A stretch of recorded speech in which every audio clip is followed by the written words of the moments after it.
Bentornati su Vea Spazio Miniature, io sono Andrea e vi ho mostrato in un precedente video come possa essere semplice e divertente utilizzare il gesso per creare dei bellissimi scenici per i nostri tavoli da gioco.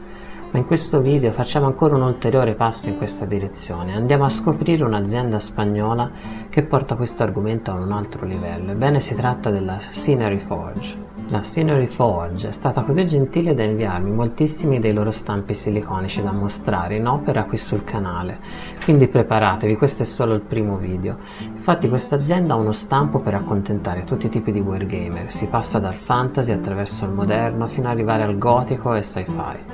Qualsiasi sia il vostro gioco preferito, sicuramente Scenery Forge ha uno stampo che fa per voi ed in questo video vi voglio presentare la linea del moderno, che mi sta particolarmente a cuore. Infatti spesso mi trovo a giocare a giochi di zombie o post-apocalittici e gli scenici per questa ambientazione non sono mai troppi nella mia collezione. Nello specifico andiamo a vedere gli stampi 31, 43 e i 3 stampi della serie Big and Easy Hangar. Il processo per ottenere dei calchi perfetti è semplice ed identico a quello che avevo precedentemente spiegato in un altro video. Si mescola il gesso con acqua nella quantità indicata nella confezione, che può variare leggermente in funzione del tipo e qualità. Si mescola bene il composto e si versa nello stampo. Ecco alcuni consigli che ho sperimentato. Io spruzzo una miscela di acqua e poche gocce di brillantante sullo stampo prima della colata. Questo riduce la tensione superficiale permettendo al gesso di entrare con più facilità nei recessi e riducendo le bolle. Poi uso un libro chiuso dentro una bustina di plastica a proteggere il libro come piano di appoggio. Lo faccio sporgere dal tavolo e batto con il manico di un cacciavite o altro attrezzo al di sotto per far sì che le eventuali bolle rimaste emergano in superficie. Uso una spatola per pareggiare i bordi di colata dove è necessario. Infine si attende i tempi sulla confezione del gesso indicati dal produttore. Rimuovo i pezzi dallo stampo con molta cura, in particolare lo stampo 31. La porta si spezza con facilità, è un processo che va fatto con cura, senza fretta. Le combinazioni offerte da questo stampo sono innumerevoli, si tratta solo di unire i vari pezzi con colla vinilica. Io come al solito preferisco quella rapida che è molto più efficace. Come vedrete questo stampo ha alcune combinazioni di finestre, un modello di porta, un vaso, una cassetta postale, un condizionatore, 2 colonne che possono essere come non essere utilizzate quando si compone i nostri edifici, numerose combinazioni di decorazioni da mettere sopra porte e finestre per un maggiore realismo. Fino a un bordo che può essere usato per dividere i piani o da mettere sopra il tetto come parapetto. Nei modelli da me realizzati ho usato del cartoncino prestato spesso per le basi, ma ovviamente potete usare ciò che più vi aggrada e siete soliti utilizzare normalmente quando imbasettate i vostri scenici. Il gesso può essere tagliato con un seghetto piccolo e con molta cura una volta asciugato completamente. Infine con qualche passata a bomboletta acrilica si possono ottenere dei risultati davvero eccezionali.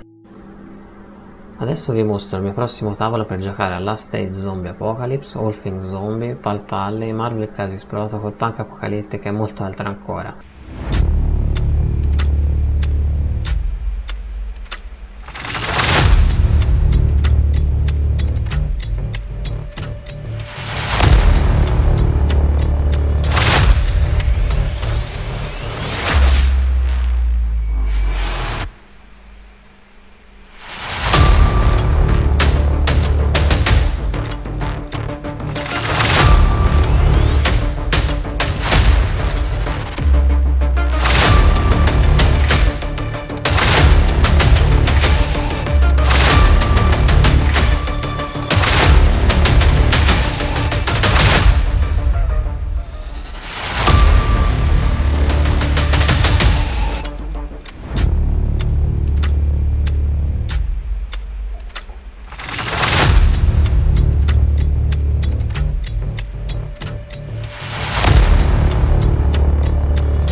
Parliamo infine di un argomento che sicuramente chiunque abbia già sperimentato questo tipo di processo avrà già riscontrato, ovvero la resistenza del gesso. Sì, è vero, il gesso ovviamente è fragile, nonostante esistano diverse tipologie di gesso che andremo a vedere nel dettaglio in un video specifico dedicato all'argomento, anche il gesso più duro si deteriora abbastanza facilmente. E allora vi starete chiedendo, tutto bello, ma come si fa a rendere questi bellissimi scenici duraturi? Io ho sperimentato i seguenti metodi. Il meno efficace di tutti è spruzzare del varnish a bomboletta sul pezzo già dipinto. Il colore non viene via e la sensazione al tatto è sicuramente già di grosso miglioramento, ma si capisce non essere sufficiente. Altro metodo classico è quello di diluire in un bicchiere con acqua e la colla vilinica circa 50 e 50 e passarla a pennello su tutto lo scenico. Io preferisco darlo direttamente sul gesso e poi dare il primer, altrimenti se dato sopra il colore si ottiene un leggero effetto lucido non molto realistico.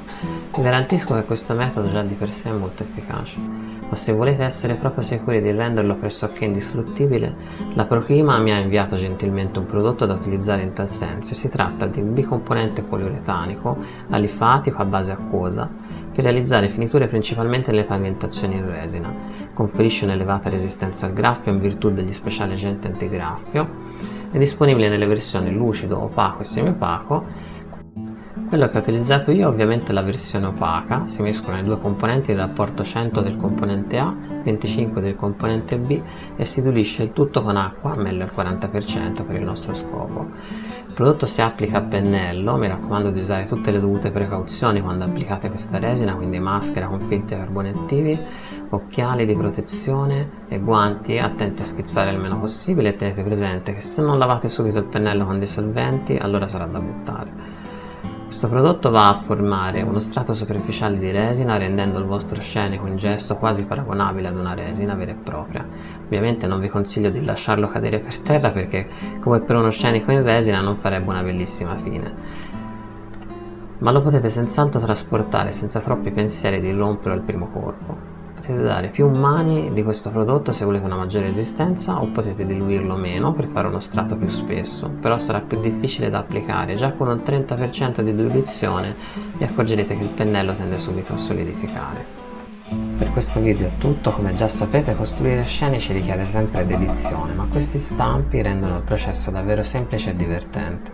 Ringrazio ancora la Scenery Forge per avermi permesso di mostrarveli in azione. Prossimamente vi mostrerò la linea Fantasy e di stampi per miniature.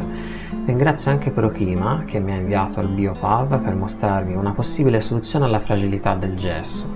Magari prossimamente facciamo un video solamente dedicato all'efficacia di questo prodotto. Spero il video vi sia piaciuto, come al solito fatemelo sapere nei commenti, a presto!